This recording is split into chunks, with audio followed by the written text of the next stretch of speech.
总有人说中国没有朋友，我们的行事风格让别人很难对我们忠心耿耿。因为中国虽然军事强大了，但是自己小弟受欺负时却很少真正保护。很多人理解不了国家为什么要这样做呢？比如这一次叙利亚的巴沙尔·阿萨德政权被推翻，俄罗斯还象征性的战斗了一会儿呢，我们却什么都没做。尤其是老美，韩国挨打，南越挨打，科威特挨打，人家每次都出兵保护。好吧，开始解答。首先，大家要明白，中国近10年的战略制定，包括军事发展的方向和规模，都是在要仅凭自己的力量，独立对抗全世界的模式下进行设计的。我们的制造业要搞全产业链，我们的军工要全自主，我们的粮食要全自己，自己还不够，还必须得囤够1年，哪怕是来年颗粒无收，也必须保证还有得吃。甚至中储粮公开的说法是，全国颗粒无收的情况下，要让14亿人够吃2年。我们的常备军、退伍兵、预备役加起来，必须要跟全世界比，甚至还包括芯片开发，大力发展电力和新能源。这所有的一切可以总结为一句话：如果真有大事发生，我们希望在不依赖外国的情况下，自己就能解决问题。并且结盟这事儿没有你想的那么好。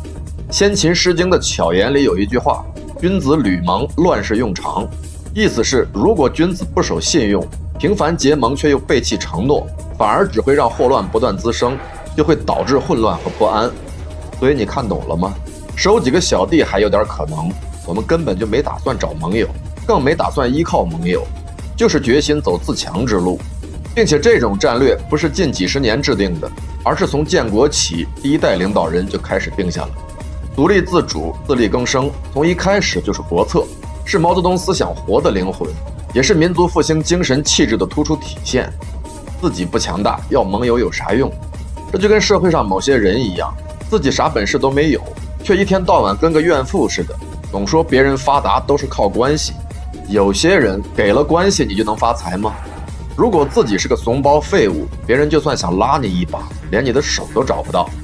如果你真有本事的话，别人巴不得跟你拉上关系。做人跟做国一样，都得自立自强。事实最有说服力，我们是全球独一无二、没有朋友的国家，那又怎样呢？这几十年高速发展的成果，正是在不结盟的情况下干出来的，这还不能证明吗？西方世界也一直在教导我们如何通过契约精神获得利益，还有如何使用双重标准打压别人的同时，让自己的利益最大化。再从历史角度看，当我们虚弱的时候，八国联军、日本鬼子一股脑的跑过来，在我们的土地上杀人放火，咋地？你这么快就不疼了？想跟人家结盟了？见不见？建国时，中苏虽未正式结盟，但建立了友好关系。但是当年我们为了维护自己的主权，跟苏联的蜜月期说结束就结束了。人家美苏同时封锁咱们，曾经亲密无间的老大哥一翻脸都计划用核弹灭了我们。期间不但逼着我们还债，还在珍宝岛直接开炮。小兄弟越南更是一边吃着中国支援的大米，一边跟咱们干仗。这一切难道都没教会你点什么吗？100年的血泪史让中国所有的领导人学会了一个真理，那就是落后就会挨打，只有靠自己打出来的胜利才是真正的胜利，其他都是扯淡。对于我们来说，别的国家只是反霸权路上的合作伙伴。如果目标一致，咱们就同行走一段；目标不一致，那就各自安好。所以大俄能扛，我们就给他输点血；伊朗怂，我们就冷眼旁观。俄罗斯跟伊朗放不放弃叙利亚，与我们何干？叙利亚人民愿意反霸权，那我们扶着你走一段路；如果你自己都不愿意反抗，那就只能听天由命了。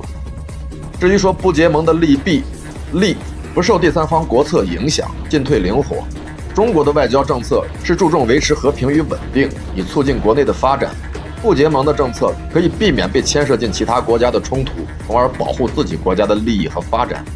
例如，假设大毛与我们是结盟关系，这次我们就得下场俄乌，但这样做的话，一定会耽误甚至是破坏我们自己的经济发展。借此插点题外话，提醒一部分大聪明，别一天到晚总是盼望中国打仗，这很蠢。摆在中国面前的第一任务是发展，其他的问题都要放在这之后考虑。而卷入战争的第一个效应就是发展变缓，甚至是中断和退步。这种效应在老百姓身上的表现就是，你的钱包更瘪了，生活水平更低了，日子过得更糟了。所以，无论是处理湾湾问题，还是外国的问题，上面的宗旨都是尽量不发生战争，保持发展。因为战争永远是解决问题的最下策。但如果有人逼着我们必须使用武力，你尽管放心，中国也无惧一战，因为我们真的有这个实力。再说不结盟的弊端，答案是没有。咱俩不是盟友，所以别跟我谈感情，咱就谈生意、谈钱，平等互利。谈感情伤钱。总结：中国不需要外部盟友，从古至今都没有盟友。古代是国力强盛，不需要结盟。现代我们最坚定的盟友是工业、农业、人民解放军和14亿中国人。只要拥有这些，就算地球上没了任何国家，我们也照样活。